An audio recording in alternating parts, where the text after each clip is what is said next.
Relatively recently, I've gotten back into playing video games after about a 30-year layoff. I was kind of busy finishing a dissertation, so I really didn't have time for many decades to sit around and become immersed in the new world of video games.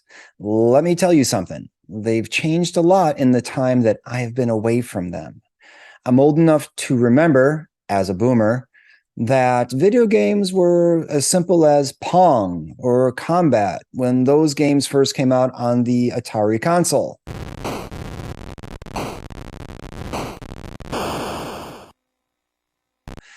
And it's an understatement when comparing those old games to the new games that things have come a long way.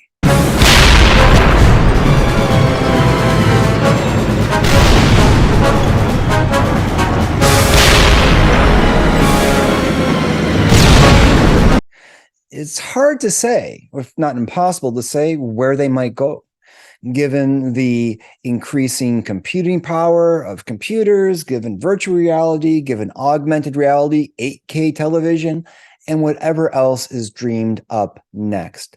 Video games are only bounded by the technology we have and the creativity of the people designing the games. Another thing that's changed quite a bit is who's playing these games. Again, when these games first came out, they were primarily the providence of teenagers. There were those of us who had consoles at home, like an Atari, or if you're me, an Odyssey computer, and people who went to arcades. They were teen environments. They weren't something that adults took part in all that much. And that's changed quite a bit when you look at who's gaming today. It's no longer a singular type of gamer. It's literally everybody, people of all ages, people of all educational backgrounds, people of all income levels, religions, sexual orientations, you name it, they're probably playing video games right now. And as the outreach of video games continues to expand globally, that diversity is just going to increase. You're going to have more and more different kinds of people playing video games, either by themselves or sometimes even together. As the complexity of the games increases and as the kind of people who are playing these games changes, what about the games themselves? What about the characters that are built into the games? How diverse are they? Is there that much demographic diversity? Is there that much that representation of different groups of people? Does representation in the video games matter all that much? Is it something we should care about? Not surprisingly, the answer is yes. We should be concerned about it. We should care about it. And we should take a long, hard, critical look at it, especially when the representations that we're talking about are part of a huge industry like video games, one of the biggest industries in the world. The video game industry has experienced massive growth, and that growth has been largest over these last 2 decades. PwC, or PricewaterhouseCoopers, estimates that by the year 2026, total video game revenue will reach $321 billion. That's billion with a B. While games used to be limited to cartridges, you would plug into consoles and you would play at home or going to an arcade, or as we say in Detroit, where I'm from, the party store or convenience store.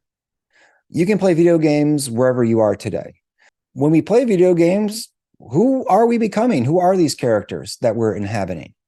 Historically speaking, too often the characters we were inhabiting conformed to the normative expectations of what a person looked like or acted like. And by that I mean, to put it in simpler terms, most of the characters were white. Or if the characters weren't white, the characters conformed to stereotypical representations of what we thought that group was like. If you look at women in the video games earlier on, they tended to reflect the male gaze. If you look at Asian characters, especially Far East Asian characters, using that terminology, China or Japan, the characters there represented what the game designers thought those people were like. Because after all, the people designing the games were at one time primarily white males. They were the ones designing the games, not blaming them, just stating the facts. And the games reflected how the world was being viewed from that point of view. We can even look at other categories like disability. You really don't see historically that many characters in video games exhibiting any kind of physical disabilities or being differentially abled. You don't see many characters dealing with mental illness potentially. And so the prism of characters was relatively narrow. And that in many ways reflected the demographics of the people creating the games. While this has historically been the case, we can say, according to the old song, the times they are a changing. The times they are a changing. Or to put it more appropriately, the games they are a changing, and the gaming industry, it's a changing as well. The video game industry is catching up to who is actually playing the games that they create. An article by Damon Packwood in Quartz summarizes a number of studies that show more Black teens play games, BIPOC teens play longer. If you're not familiar with the term BIPOC, that's referring to Black, Indigenous, people of color, and that gameplay for these categories can start at an earlier age. Almost half of video game players are women, or even potentially more than half of video game players are women. And as the industry expands globally, as more people are playing video games around the world, the diversity of video game players is also going to continue to diversify. When we're looking at who's creating these games, when we're looking at the profession itself, we can see that that profession is diversifying too.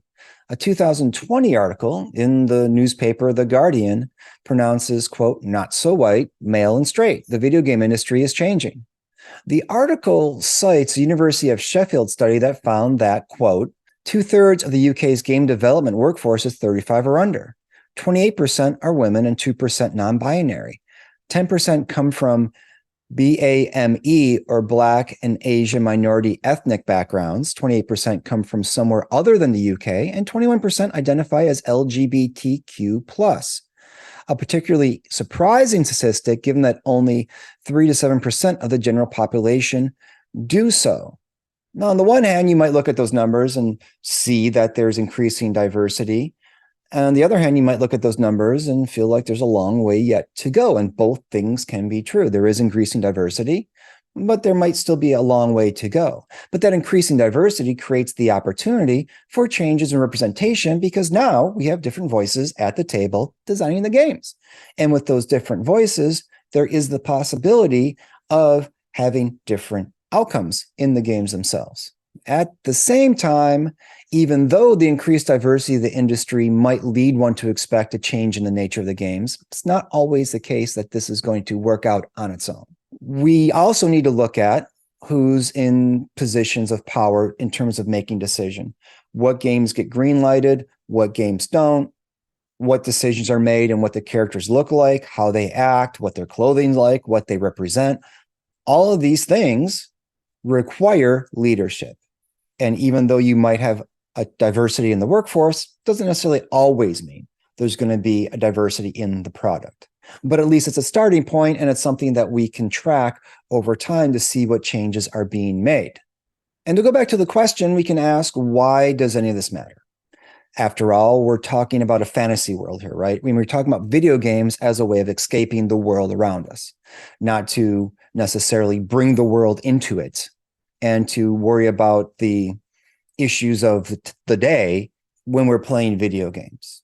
As I said, I like to play video games to escape the issues of the day. Then why even talk about these larger issues of representation and diversity and discrimination and stereotyping? Why are we having this conversation? Well, the reason why we're having this conversation on the one hand is because diverse products are going to do better with diverse audiences. They're going to sell more. They're going to be more attractive when people feel like they're represented. Another element of why we care about this is that we should care about representation. We should care about representing people fairly and on terms that they support, that they see reflects who they are in their own experiences. That's easy to forget when you don't have to think about it. And in fact, it could be the case that people who do belong to marginalized groups aren't looking to escape their marginalization and their marginalized group. They're actually looking to affirm it. They're looking to speak on behalf of it. They're looking to advance it in terms that they see as accurate and correct, rather than just relying on the representations of others, which can be seen as stereotypical and misleading and unrepresentative. For instance, after September 11th, 2001, there was a lot of anti-Muslim bias. And this is historical. There was anti-Muslim bias before September 11th, but it increased after September 11th.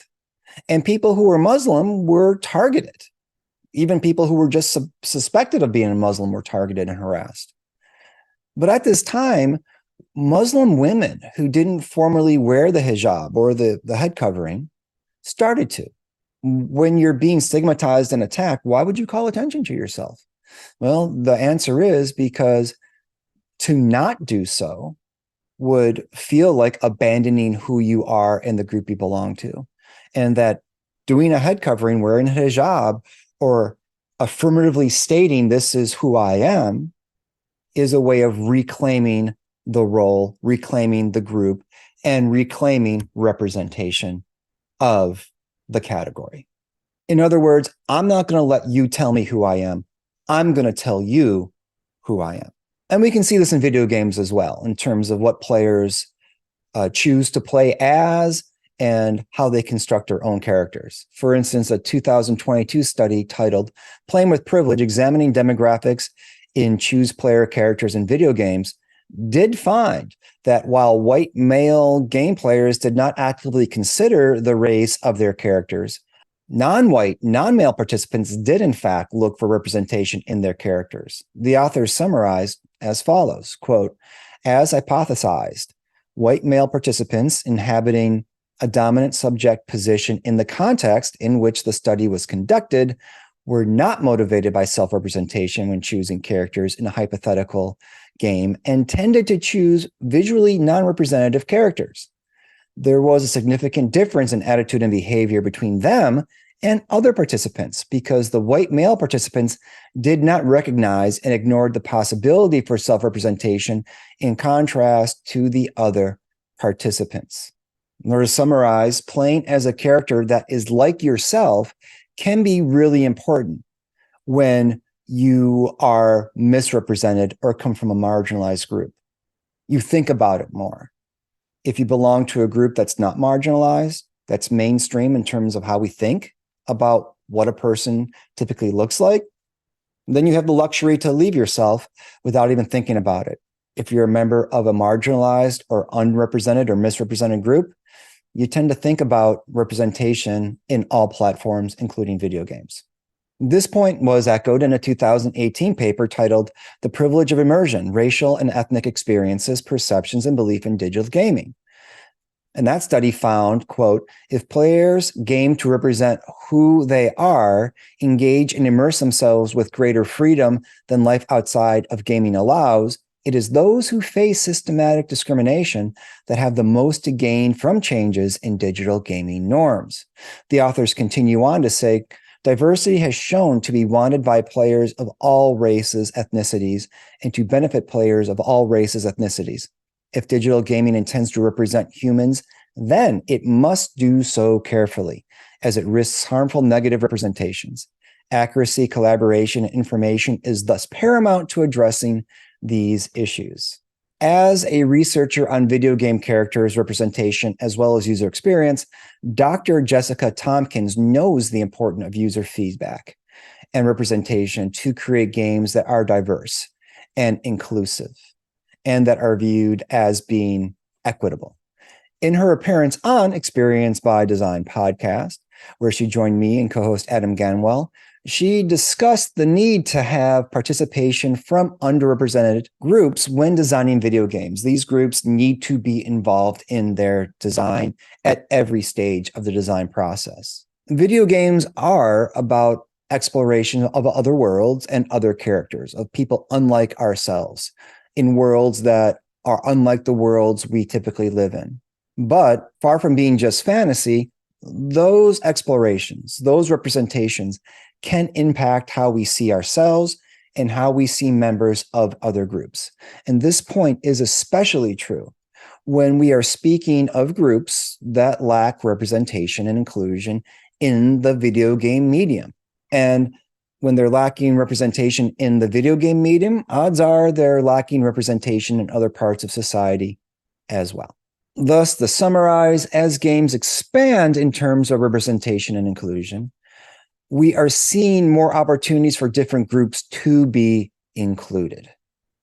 What groups are we talking about here? Well, we might think about an increase of players and of characters with disabilities of various kinds. We can see more characters in wheelchairs, or who are impaired visually, or who are hard of hearing. We also can see people who are undergoing mental health issues or are struggling with mental health. We can see players who represent different religions or different types of life experiences, whatever they are. Given that we're dealing with fantasy, we're not bound by any constraints here in terms of who's represented, and using the voice of people who are part of these groups to help us build how they're represented as well. So it's going to be exciting to see where video game development goes, given not only the technology that's coming into, pardon the pun, play, but also how we think about representation. Because after all, as we try to become more inclusive, it creates more opportunity to design more different kinds of worlds, more different kinds of characters. And that allows us to become more creative with our design choices and more innovative in how we tell those stories, and ultimately the video game products that are developed. Again, video games are about exploring fantasy. But just because they're about exploring fantasy, about exploring worlds that are not real, that they can't help us become more familiar with our real worlds, to understand what people's struggles and experiences are like IRL, or in real life. And greater representation, greater inclusion, greater diversity of voices involved in the process, the better I'm betting that video games are going to be. Thanks.